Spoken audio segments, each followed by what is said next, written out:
Bem, pessoal, voltamos para o nosso terceiro vídeo. Aqui é o professor Lucas Gesta, filigranas de História da Igreja. Eu estou recebendo aqui o professor Jairo Carioca, psicanalista, teólogo, mestre em História da Igreja e um dos nossos pensadores contemporâneos brasileiros de verdade. E nesses 500 anos da Reforma, a gente está batendo um papo sobre psicanálise e reforma.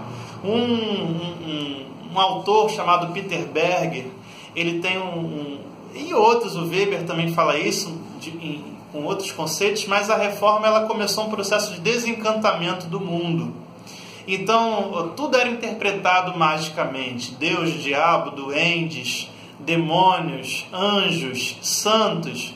Lutero falava que a mãe dele fazia uma torta e cortava um pedaço da torta e colocava na janela para que o duende pegasse, comesse a torta e não entrasse na casa para fazer bagunça. Então tudo era visto magicamente. A reforma começa um processo de desencantamento, dizer, isso não existe, duende não existe, isso não foi o diabo, isso não foi Deus. O próprio calvinismo, a própria formação da predestinação, né, tem muito nesse processo de desencantamento, nesse processo de Zwinglio, quando ele começa a falar que pegou um meio material para influenciar o mundo espiritual, isso é magia, coisa que Weber falou 400 anos depois. Zwinglio já por isso que Zwinglio vai negar a presença de Cristo fisicamente nos elementos, né? E ele, então, Jairo, como que isso ajuda o ser humano, atrapalha esse desencantamento do mundo, essa ideia mais de relacionamento com o que é material, puramente material, tirar Deus e o diabo? Como é que isso ajuda a mente humana? Como é que isso tem repercussão futuramente na psicologia, psicanálise, nas ciências? A gente inclusive tem um curso sobre isso, né, Lucas? Eu e você, o Ronald, a gente falou sobre as minorias na Idade Média. Sim. E a gente precisa entender que tudo que está acontecendo no século XV, né, ali na Reforma, no século XVI, é um desdobramento do que começou no século XII, né, no século XIII. Então, assim, a Reforma não é uma coisa isolada. A história, aliás, não é uma coisa isolada, são desdobramentos, né? Então, assim, o que começa lá no século XII, final do século XII e no século XIII, como a gente falou no nosso curso, começou a subjetivação do sujeito, né? O sujeito começou a se enxergar como indivíduo, como isso. eu. Então, quando o sujeito começa a se enxergar como indivíduo, ele começa, então, a razoar e a questionar coisas para si. Então, a reforma é a insatisfação em massa desse processo de individuação que começou lá atrás. Então, assim, é a reforma que permite com que o Freud, lá no século XX, faça a seguinte pergunta, né, para os seus pacientes: qual a responsabilidade que você tem nesse mal que te aflige? Então, assim, você só consegue responsabilizar o sujeito quando você retira de cima da mentalidade do sujeito a ideia de deslumbramento, a ideia de magia, né? Quando você tira de dentro do sujeito a ideia de que as coisas estão acontecendo por conta de forças exteriores e que ele não tem responsabilização nenhuma naquilo. Então, como se dizia, né? É porque Deus quis. Então, se Deus quis, o que eu tenho como responsabilidade naquilo? Nenhuma. Isso então, ajuda assim, no processo de cura do paciente? É claro, ajuda muito, porque quando você diz para o sujeito, né? Quando você fala para ele, existe uma máxima islâmica que diz assim: confia lá, mas amarra o seu camelo. Então, quando você ensina um sujeito que o camelo dele tem que ser amarrado, isso envolve responsabilização. Então, assim, Lucas, só a partir do momento em que a reforma permite a responsabilização do sujeito, quando a reforma diz, olha, é Deus, mas Deus não vai descer lá e vai fazer para você o que você tem que fazer. Olha, o diabo, como dizia Lutero, o diabo é o diabo de Deus.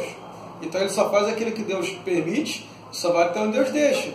Então, na medida que ele vai tirando a magia, na medida que ele vai perdendo o encanto, e o sujeito entende que ele tem uma responsabilidade social, uma responsabilidade histórica, moral, inclusive, né?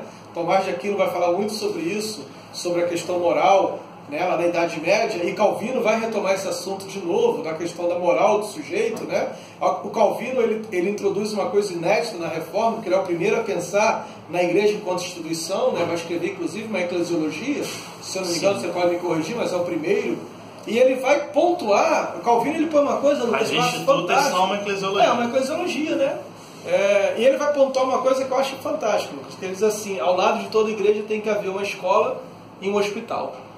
Né? Isso é uma máxima calvinista, né? Ao lado de toda igreja, uma escola e um hospital. Por que a escola e o hospital? Porque você está dando assistência médica, ou seja, você está dando, pela primeira vez na história cristã, você está dando importância ao corpo enquanto fenômeno físico. Ou seja, você está tirando aquilo que era um pensamento da Idade Média, de que adoecimento era coisa de Deus ou do diabo. Você começa a dar espaço para que lá no século XIX, comece a se descobrir o que? As patologias. Né? É por causa da reforma, Lucas, que você vai ver depois o desdobramento lá nos Estados Unidos, com o calvinismo americano, dando espaço para que surja a psiquiatria. Né? E claro que a gente fosse falar isso, a gente vai falar aqui da Revolução Industrial, que é um desdobramento também da reforma, como você citou o Weber aqui, né?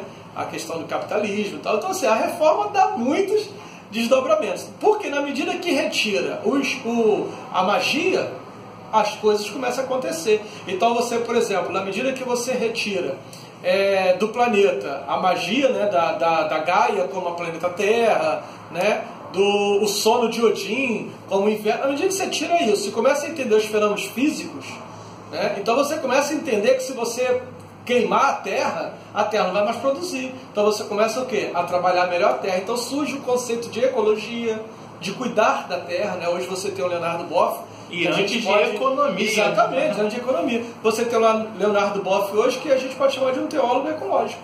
Né? Leonardo Boff hoje tem trabalhado muito essa questão da responsabilização do sujeito com oikos, né? A palavra que bebe muito de Moltmann. Sim, sim, de Moltmann. E a palavra oikos, né? A palavra oikos, que é do grego, vem de casa. Sim. Então, cuidar da terra é cuidar da nossa casa, né? Então, inclusive a palavra ecologia vem de oikos, né?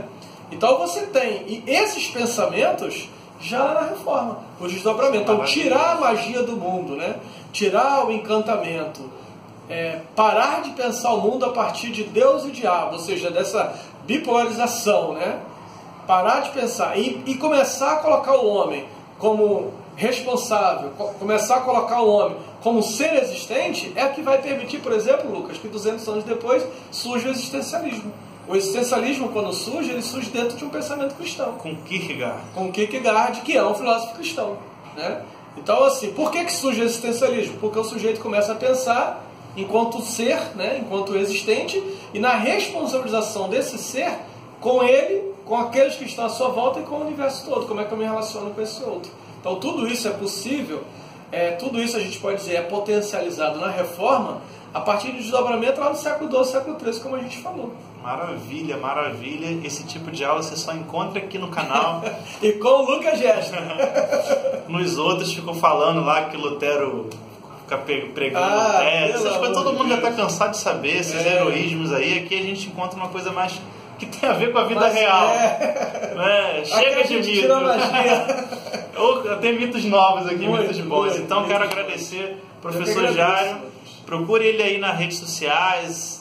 Na TV Boas Novas, ele tem várias entrevistas de 1 hora, né? 40 minutos, enfim. E clínica também. Então, vou colocar os contatos dele aqui na descrição. Muito obrigado. Gostou? Compartilhe o vídeo. Se inscreva no canal. Siga a mim, Lucas Gesta, o Jairo Carioca nas redes sociais, Instagram, Facebook. Nós temos página, nós temos Insta. E até o próximo. Muito obrigado, gente. Um abraço. Tchau, tchau.